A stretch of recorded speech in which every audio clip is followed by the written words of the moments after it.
We are back. It's the Joe Holka Show presented by FanDuel. 3 key takeaways from NFL Week 7, dissecting what happened and, more importantly, what actually matters going forward in fantasy football, DFS, and betting. But thankfully, I'm not alone. He's a weekly guest on the Joe Holka Show. You guys know him from Sportsgrid. You know him from the Taekcast and the Swolecast, of course. Davis Mattek, how we doing, my man? You're basking in glory right now. I hope it's going all right. Yeah, we're doing good. Got 8th in the $50 red zone, the big one. Like 6,000 people or whatever yesterday. Was a Leonard Fournette first and goal from the 1 touchdown away from finishing 3rd. So like a nice $22,000 swing there on him losing 3 yards. I'm just trying to get even on Leonard Fournette lifetime.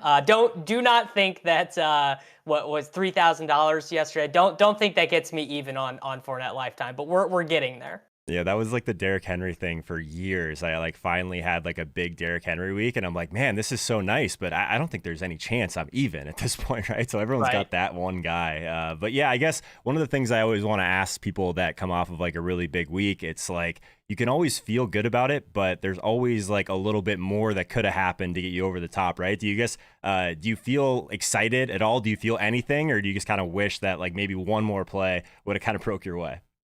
I mean, honestly, the thing that I feel, and I bet you know this emotion too.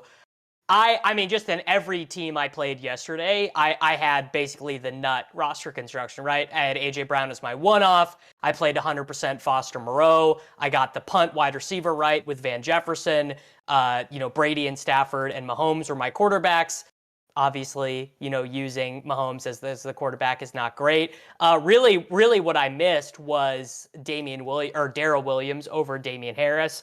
If I flip-flop those on any of these teams, it's a much bigger day. But the reason why it's frustrating is not really so much the unrealized equity of like the specific Fournette play. It's just knowing the odds of getting the distribution of having the nuts in all your lineups is very low. It'll probably only happen once a year. So you'd like for that time to end up with a first, right? Because realizing your equity in these tournaments is so hard, it's unlikely that I probably will not finish top 10 in one of these tournaments for the rest of the year, which, it's fine. We got our cash games to grind out the 8% ROI or whatever. But yeah, that really is the only, in hindsight, frustrating thing is just knowing, there's not really a difference between 0.1% and top 1. Right. So you just got to hope the distributions fall in your favor.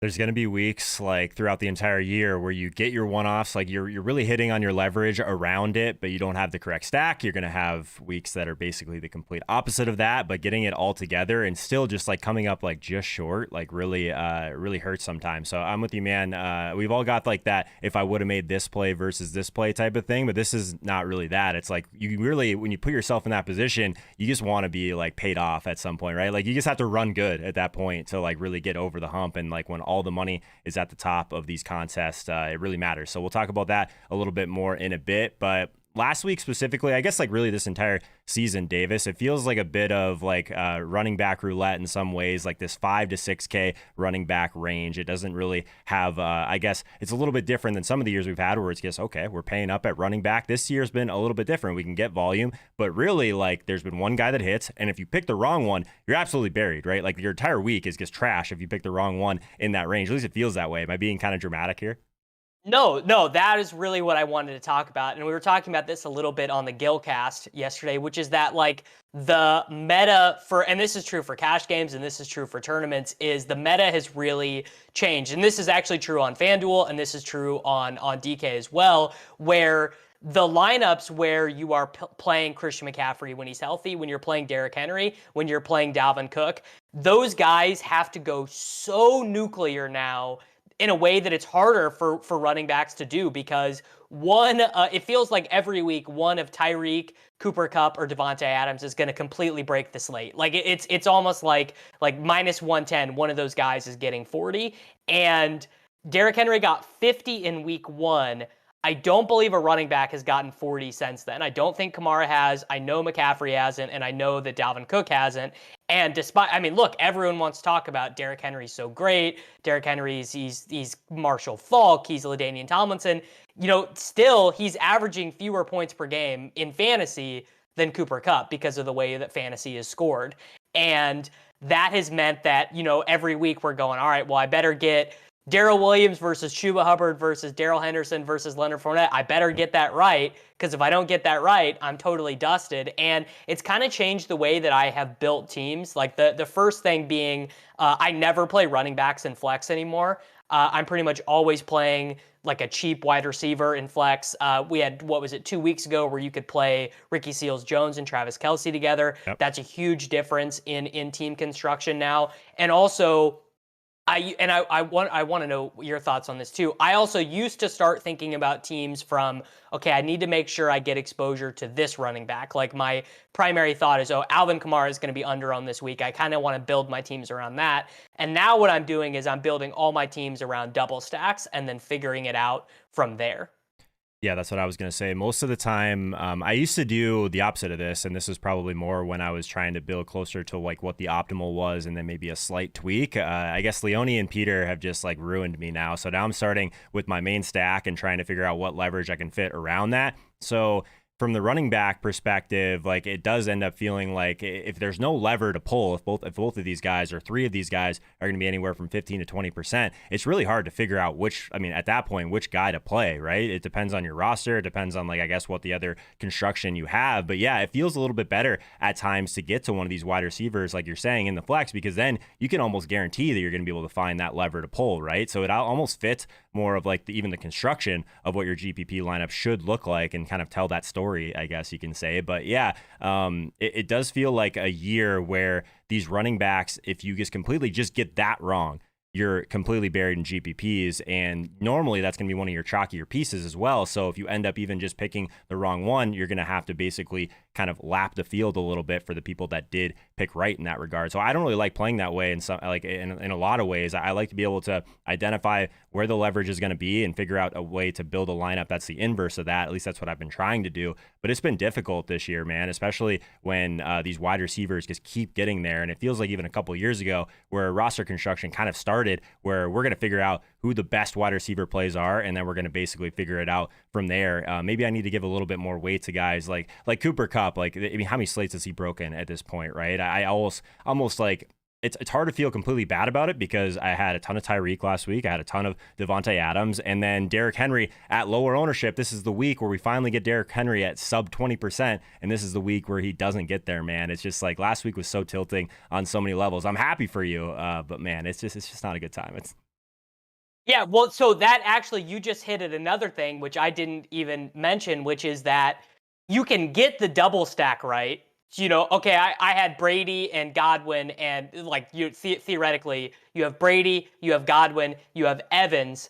Still, maybe was not enough, depending on even if you played, the right tight end in the right one-off running backs, because Cooper Kupp got 40, and so it still might not be enough. So now we've kind of like all the way reversed around to like, oh, you got to get the one-off 8K wide receiver right instead of the one-off 9K running back right. It's just totally crazy. And by the way, FanDuel actually has a leg up on this because they have a wider discrepancy in how running backs are priced. Like, for example, Devonta Booker, 5,800 yesterday. That is really low relative to the average cost for roster spot. DraftKings has messed this up by raising the floor of their running back price. Mm-hmm. We need to be able to play Ty Johnson for 3,800. We need to be able to play JJ Taylor for the Stone Min. And so that is a wrinkle I don't like about DraftKings game right now. Yeah, and it's still the tight end thing too. It's just like it costs so much to get up to Travis Kelce on DraftKings when you can just punt off Foster. Like Foster Moreau, he was fine on FanDuel, but he wasn't even close to as good of a play over there because it just doesn't really do as much for your roster. And like what sucks from a tournament perspective too is like a lot of times, like after I've kind of figured out my main stack, I'm trying to figure out what sort of mini stack I want to get in there. So I loved the idea of getting Terry McLaurin in the week after he was chalk, but all my Terry McLaurin teams had Aaron Jones at the same time. So all my Terry McLaurin teams are just absolute dust at that point. So if you hit on one of those levers and you just miss the mini stack that you're trying to do with correlation, sometimes it can really bury you. So let's move on. quickly, I do think that one of the things that I probably don't talk about enough is that this show is on all major podcast platforms. So if you had a chance to leave me a rating and review on Apple Podcasts, toss me a follow over on Spotify, it would mean the absolute world. So I guess we're talking a little bit more macro today, Davis, but I do like it. The DST position is something that I've been trying to pay up a little bit to be contrarian, just because you can get some of these elite options at super low ownership in some of the smaller field tournaments that I've been playing, because it just feels like everyone's just so conditioned to paying down at the DST position. So I guess is there more of like a game theory wrinkle to this now, like these chalk defenses that are cheaper? Like I almost always try and fade them in tournaments, so when they get there it really hurts. But man, getting like Tampa Bay or Arizona, I guess they were a little bit chalkier last week, but like that's the idea. Paying up for these guys, you can get like sub 5% in tournaments, seems right. And I guess how are you thinking through defense right now? Well, that was what brought this up to me, was that the Cardinals were 40% owned yesterday, and they were clearly the best defensive play. They were projected, right, about 2 points better than everyone else. But what I asked Nate and Sammy last night was, if we knew that they were going to be 40% owned in those tournaments, could they have even been priced at the Stone defensive minimum at 2,000 and still have been a bad play? And I think yes. I think because the variance in defensive scoring is so wide, and most weeks, we've seen this. The Falcons in week 1. There was a week where it was the Lions. There was a week where it was the Washington football team. And these defenses, they weren't ever 40%, but they would be like 18%, like 25%, clearly as the chalk. And it's like the easiest thing to click in your lineup to be like, well, it's not really going to matter, right?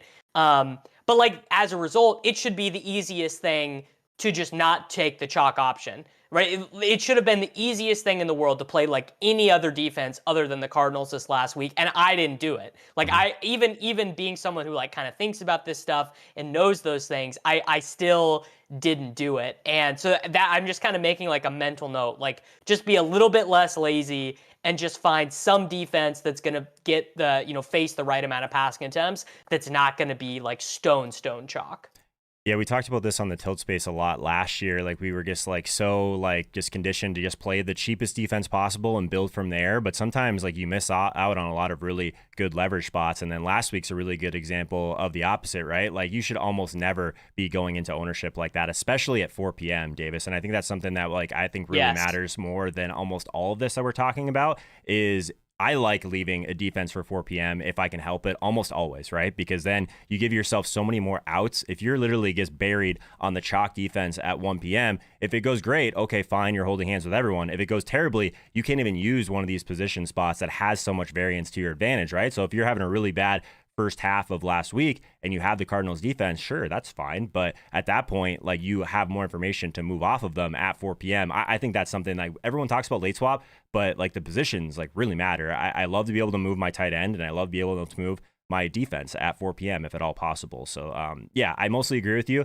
that any defense over like 20% or 25% is probably going to be a fade in tournaments. But man, that can really burn you in some of these spots when it's just like the absolute nut spot for something like the Cardinals. If the Cardinals were cheaper, man, that would have been really hard to get away from. But yeah, mental notes, I guess, to play the game, not just try and jam in the best projection and the best plays, definitely. So the last thing that we're going to talk about is a topic that's near and dear to my heart, Davis. We're going to talk a little bit about field size in tournaments. I guess we were just talking about late swap and some other macro strategies. But man, I still think that trying to like focus on the smaller field size, or at least building lineups that I guess are applicable to the lineups that you are playing and the field size that you are playing, is one of the most important things in all of DFS and your game selection. I guess, would you agree with that? I'm curious your approach as well. I'm sure the people are. Yeah, so I've been actually trying to play even smaller field sizes. I think the first SPY that they put out is like 2,000 entries. The first red zone they put out is 6,000 entries on FanDuel. FanDuel actually has a beautiful 40. It's a $40 single entry that's like 988 people. That's like one of the best. I think it's only like 5K to first, so it's not like the most glamorous tournament in the world. But that's like $65 that I think is like 500 people. It's like a 3 max or a 5 max or something like that. That's really good too. So but people don't click it because it's like 5K up top. So I'm with you. Go ahead. but those are the tournaments that I'm like making a more concerted effort to start playing because of realizing your equity. Like, so I had this Fournette team, I think I got 201 or something, and it got 8th. But if I would have put that in the double spy, which is like 800 people, probably a bank. If I put that in the $75 single entry, that's like 500 people, probably a bank. And so it's just like it's a reminder that smaller contest sizes, slightly more dollar per entry. But even FanDuel and DraftKings, they run price points like different contest size at 50, at 100. And it all depends on what you want to get out of fantasy. Like if you're truly playing for like life-changing money, those probably are not the best contests unless you like literally get first in them. But like for me, who like I play a lot, I want to sustain like having a bankroll. I want to use money from DFS for like other avenues. I want to be able to withdraw and stuff like that. Yep. So like those smaller contest sizes are just so perfect, and it's just like a good reminder to like sub 1,000 people is like really, really nice. Yeah, honestly, like I don't even consider 2,000 people like very small field. So I'm trying to keep it to 500 and lower. Like there's a couple of contests where I break ties with that and just build a little bit differently. But like you probably get the same questions all the time on Twitter, Davis. It's like, I can't play that. I can't play the Thunderdome. Why are you guys even talking about that? It's really not about that. It's like the first thing that you should do when you're going into FanDuel, wherever you're playing, is, in my opinion, sort by field size and then find a contest that fits the dollar amount that you're going to play and try and play some of these smaller field tournaments. It kind of brings it full circle to what we were just talking about with your past week, Davis. Like when you're finally right and like the pieces come together really well, you want to be paid off, right? And how you get paid off is by being to the top of these tournaments, right? So you have to give yourself more shots on goal, more chances to get to the top. And there's going to be plenty of weeks where you feel like you hit on almost everything, but then there's someone that has just like a random, like weird correlate, I guess not even correlated, like 6-leg parlay lineup that has a 5% owned guy that just gets them to that first or second place field. I mean, I don't want to be playing against those people personally. I want to be playing against like very specific types of lineups. I guess the argument against this, and this is what people always say, is if you're going to be going up in stakes or even if you're going to be playing some of these smaller field sizes, that maybe there's sharper lineups in there. But honestly, I see that as like kind of a positive in some ways too. If I know what the field is going to do, I know what levers to pull in tournaments, right? So I guess would you kind of agree with that? And I guess what do you say to people that were like, I can't play that, there's too many sharps in that? No, I mean, I guess again, it does come down to your goals, but like this is even like a poker thing. Like knowing what your opponents are gonna do is pretty valuable, and like the R squared of like ownership projections is gonna be way stronger in the $100 single entry than it is going to be in the the $5 single entry or the flea flicker, I think is what they call the $4 and the $5 on FanDuel. Like the RSQ is going to be all over the place. Like that's the one where you show up and you're like, Rob Gronkowski coming off the 2 touchdown week is 18% owned when I had him projected for 8% ownership or whatever. Like those type of tournaments are just like total lotteries. And I would like to, how I view the game, I want to be as far away from that as possible, because actually the more the field size increases, the less valuable the correlation is, because the type of lineups that win those are like playing Brandon Bolden and Damian Harris together with no Jets bring back. Like it's where it's just like I would have never gotten there in a million years. Yeah. And honestly, like some people are still just thinking about it completely wrong. It's like, I play single entry. I play 3 max. Okay. Like what's your field size? Like that's the question that actually matters. So yeah, it might be a situation where you can play some of these tournaments and it might be a little bit harder to cash them, but in order to win them, like I want to be a threat to win tournaments more often, a couple more times. Honestly, it's a matter of, I want to be able to have a chance to win a couple more times a year than I would if I was playing larger fields. And that's really all it takes to make your entire season on one big week. I will say this is like a little bit of a caveat. Every team I make, I throw in the Sunday Million just in case it goes completely crazy. Like I just can't handle that mentally. You have to. Like you just like literally, it's not worth like you cheering against your team that would have won something large field that does take down all this the smaller field stuff. So that's the last thing I have on it, Davis. Anything else to add? Yeah, I mean, that is a good idea. I guess that's actually something I don't do. Like, I don't put all, like, I do my single entry teams and I literally enter them one time. Like, yeah, I'm willing to lose that money over the course of the entire season just to mentally not have to think about it. Just to save it. You know what? At least I'm going to start putting them in the slant. Yeah, put them in something. Yeah, I am gonna start doing that because I cannot imagine the misery of having, like the Millie Bonk score, and then it happened to me once in Showdown. I won the mini max in what would have won the Millie Maker Yeah. solo, and it was just like, oh, all right, well, I'll probably never forget that. Well, if you have the self-control to not check the winning lineup of some of those, like fine. I guess no, personally, I do not. I'm going to be sitting there with my 200 point lineup being like, oh, well, I guess won everything small field. Would I have won like the Wildcat, or if I won like something that was even a little bit bigger and would have had a big payoff?